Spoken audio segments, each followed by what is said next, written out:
It's not yet clear where Mr. Baloyi will end up in his political journey. As you know, he left the Democratic Alliance, was part of the inception processes after the formation of ActionSA. A few months later, he resigned from the DA to join ActionSA in Gauteng and became their provincial chairperson of ActionSA within the economic hub of South Africa, Gauteng. He has been at loggerheads with the president of ActionSA, Herman Mashaba, which he says that ActionSA, it's as if it's an individualistic organization, with Herman Mashaba saying over my dead body, over that, over this, and that there is no collective decisions being taken in the organization. Thus, he then tendered his resignation after he was being demoted from being the provincial chairperson of ActionSA in Gauteng due to the virtue of being at loggerheads with Herman Mashaba, the leader of the party. He was being offered a position as national spokesperson of ActionSA, which he then declined and left the party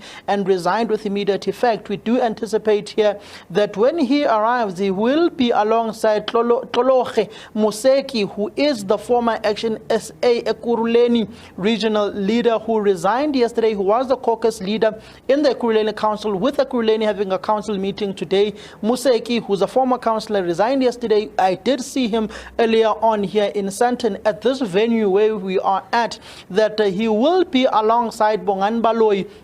When they make that announcement at 1 o'clock this afternoon, many murmurs have been out and about that it is going to be a new political phase in South Africa's contemporary politics, that we anticipate that Museki, Bongani Baloyi, and all the others whom have been fired and expelled from ActionSA will be forming a new vehicle to contest the 2024 general elections next year.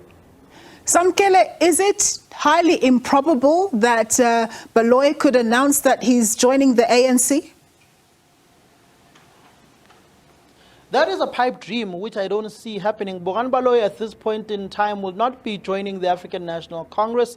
I did see sometime in the week, Khoshimayepa, who is the former regional chairperson of the ANC in Tshwane and also one of the advisors to the Premier of Gauteng, Panyaza Lesufi, saying that it is probable now for the ANC to go and approach Bongani Baloyi, discuss with him to join the Black, Green and Gold. But I don't see that happening. I don't see him joining the Inkatha Freedom Party or going back to the Democratic Alliance. I rather see them working and having some sort of working collaboration relationship with the likes of Abel Tau, who was fired by ActionSA in Tshwane, and having some form of relationship with Museki, who is a former ActionSA councillor and former ActionSA regional leader in Ekurhuleni. What I do foresee happening here this afternoon is the announcement of the formation of a new vehicle to contest South Africa's current contemporary politics in 2024 and ultimately the next local government elections, where this new vehicle, which is a breakaway party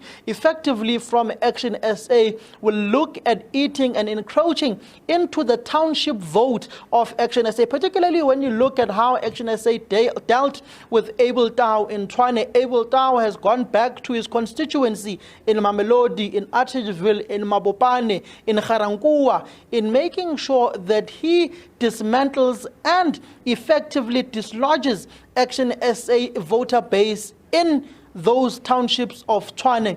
You come to Johannesburg, you come to Midvaal, where Bongani Baloyi is the former mayor of Midvaal. He's looking at destabilizing ActionSA in the metro, in the municipality rather, where he was the mayor for the Democratic Alliance, is looking at eating into the ActionSA vote in Soweto, where ActionSA has had a very strong showing in the recent by-elections in South Africa's western townships, which is South Africa's biggest township, Soweto. So effectively, Museki is going to destabilize ActionSA in Ekurhuleni, try to destabilize it, particularly in the township votes in Davidton, in Tembisa, in Clayville, in Katlehong, in all those, in Thokoza, all those townships of Ekurhuleni, where you will see them trying to destabilize ActionSA within that voter base. But it's going to be a huge task ahead, particularly knowing the national footprint that Herman Mashaba has built for himself and has built for ActionSA with the national chairperson Chairperson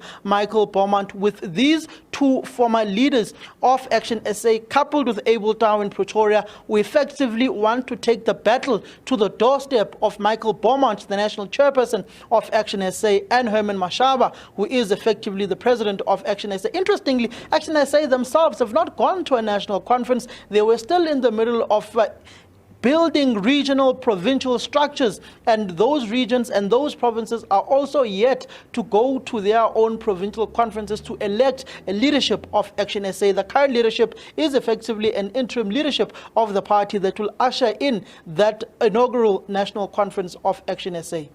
Last question, Samkele. Given your suspicions around what Baloyi and company may be announcing, there's very little time between now and next year's general elections. Do you think that they would be able to eat into other people's pie, as you say, and build the critical mass that they would need to make an impact, given the limited time that they have?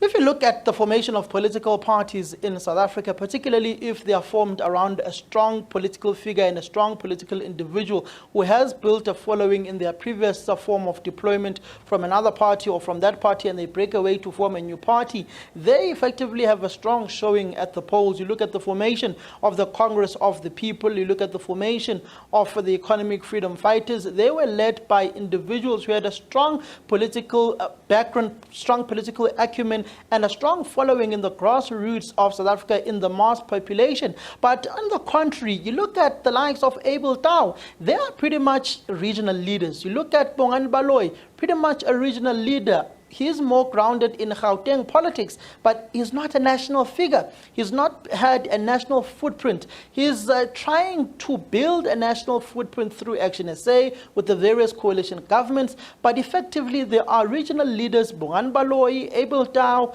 Gauteng Maseko. They are all regional leaders, so they will have an impact on a regional basis and a provincial basis in Gauteng. But on a national footprint, I pretty much doubt they could have that significant much of an impact like you saw with the Congress of the People, like you've seen with the Economic Freedom Fighters. They will pretty much follow in the footsteps of other regional parties that are there within South Africa's population and politics in general. They may not reach the stature and growth that you are seeing with the resurgence of the IFP in KwaZulu-Natal, but they will make some sort of small, significant dent come the 2024 general election, depending on their appeal and what they give to the electorate. Because effectively, the formation of a new political party, you are just adding a new salad to what is on the dining table